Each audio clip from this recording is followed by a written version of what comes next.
મહુવા શહેરમાં હનુમંત ફીડરમાં ઝબૂક વીજળી અને પાવર કાપને લઈ સ્થાનિકોની મુશ્કેલીમાં વધારો થયો છે। ત્યારે સ્થાનિક રહેવાસીઓ દ્વારા અને રાજકીય આગેવાનો દ્વારા પીજીવીસીએલ કચેરી મહુવા ખાતે ધારદાર રજૂઆત કરવામાં આવી હતી। મહુવાના હનુમંત ફીડરમાં છેલ્લા ઘણા સમયથી વીજ ધાંધિયાને કારણે કંટાળીને આજે સોસાયટી વિસ્તારના રહીશો અને આગેવાનો ધારદાર રજૂઆત કરવા પીજીવીસીએલની કચેરી મહુવા ખાતે પહોંચ્યા હતા। આ બાબતે વિસ્તારપૂર્વક વાત કરીએ તો મહુવા શહેરમાં આવેલા હનુમંત ફીડરમાં છેલ્લા ઘણા સમયથી તંત્ર દ્વારા આપવામાં આવતો વીજ પુરવઠો લબુક જબુક હોવાથી લોકોને ભારે મુશ્કેલીનો સામનો કરવો પડતો હોય છે અને શહેરીજનોને આ લબુક જબુક વીજળીના કારણે લોકોના ઇલેક્ટ્રિક સાધનોને પણ ભારે નુકસાન થયું છે।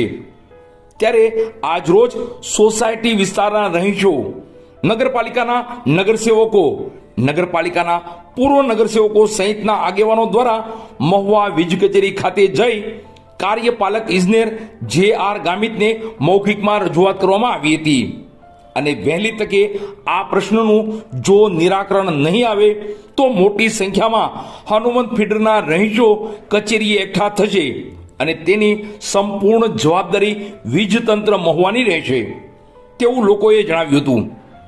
આ બાબતે કાર્યપાલક ઇજનેર દ્વારા જણાવવામાં આવ્યું હતું કે ટેકનિકલ મેટર એવી છે કે સોલારના કારણે આવી તમામ તકલીફો થઈ રહી છે। લોડ બેલેન્સના કારણે સ્ટ્રીપ થાય છે। તેનો કાયમી સોલ્યુશન માટે અમે જેટકો સાથે વાત કરી છે અને આ ફીડર ઉપર જે લોડ વધી રહ્યો છે તેની કાર્યવાહી કરવાની સૂચના પણ આપી દેવામાં આવી છે અને 15 જ દિવસમાં સમયગાળા દરમિયાન આ પ્રશ્નનું નિરાકરણ આવી જ જશે।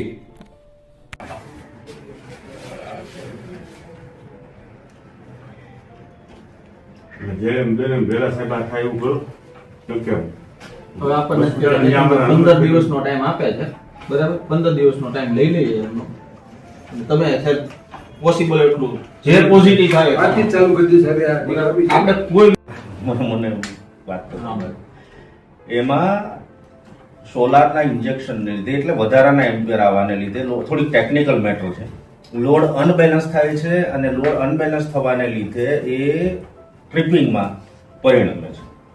એવું નથી કે ચાલો ભાઈ કંડક્ટર તૂટી ગયો, ત્યાંનું રિલે એવું બતાવે છે કે બ્રોકન કંડક્ટર રિલે છે। બ્રોકન કંડક્ટર રિલે એટલે વાયર તૂટીને પડ્યો છે, ખરેખર એવું હોતું જ નથી ને એના લીધે એમ્પિયર અનબેલેન્સ થવાને લીધે દર 10 મિનિટે ખાસ કરીને પીરિયડ તમે જોવા જાવ તો સવાર આપણે બપોર પછી 12 થી 3 ના ગાળામાં એ વસ્તુ મારે સાહેબને ફોન કર્યો, મેં કે ટાઈમર બેઠું છે, આ 15 મિનિટે જાય હું જમીન બેઠો તો 4 ફેરી લાઈટ ગઈ। બરાબર, એના સાથે અમે જેટકો સાથે કોઓર્ડિનેશન કર્યું, એના એક્ઝિક્યુટિવ એન્જિનિયરને પછી અમે એક લેટર લખ્યો કે ભાઈ આજે તમારી રિલે છે એના કંઈક ટેસ્ટ કરાવો, કારણ કે આ વસ્તુ હું કાર્યપાલક ઇજનેર જે.આર. ગામિત, મહુવા ડિવિઝન, મહુવા ટાઉન સબ ડિવિઝનના 11 kV હનુમંત ફીડરમાં છેલ્લા એક અઠવાડિયાથી ટ્રિપિંગના ઘણા પ્રશ્નો આવે છે। ટ્રિપિંગના પ્રશ્નો એટલે ખાસ કરીને એમાં ટેકનિકલ મેટર એવી છે કે સોલારનું ઇન્જેક્શન જે થાય છે એ પીક પીરિયડની અંદર એમાં RYB ફેઝના 11 kV સાઇડના લોડના એમ્પિયરના અનબેલેન્સના લીધે જેટકો સાઇડથી એની બ્રોકન કંડક્ટરની જે રિલે છે એ ટ્રીપ થાય છે। અમે એના માટેનું પરમેનન્ટ સોલ્યુશન માટે જેટકો સાથે કોઓર્ડિનેશન કર્યું છે, એમને લેટર લખ્યા છે। જે તે રિલે થોડા સમય માટે બાયપાસ કરી અને આ ફીડર ઉપર કરવાની થતી લોડ બેલેન્સની તમામ કાર્યવાહી કરવા માટેની સૂચના મહુવા ટાઉનને અમે આપી છે।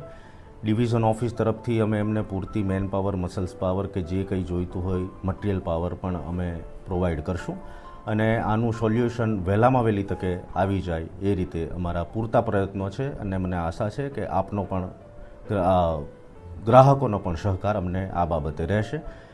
પરંતુ ટેકનિકલ મેટરના લીધે જે ઇન્ટરપ્શન વધ્યા છે એ બાબતે અમે પગલાં અને ચોક્કસ કાર્યવાહી હાથ ઉપર લીધી છે અને આનું જલ્દીથી જ સોલ્યુશન થઈ જશે।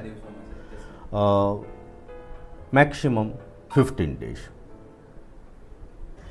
આજ રોજ પીજીવીસીએલના સ્ટાફને હનુમંત ફીડરના ગ્રાહકો, ત્યાંના રહીશો અને એમના આગેવાનો સાથે પીજીવીસીએલની ઓફિસે અમે લોકો સાહેબની સાથે મળવા આવ્યા, જે વારે વારે હનુમાન ફીડરના લાઇટના પ્રશ્નો છે એના સોલ્યુશન માટે અમે અહીંયા આવ્યા. અમને સાહેબોએ એવી ખાતરી આપી છે કે આવનારા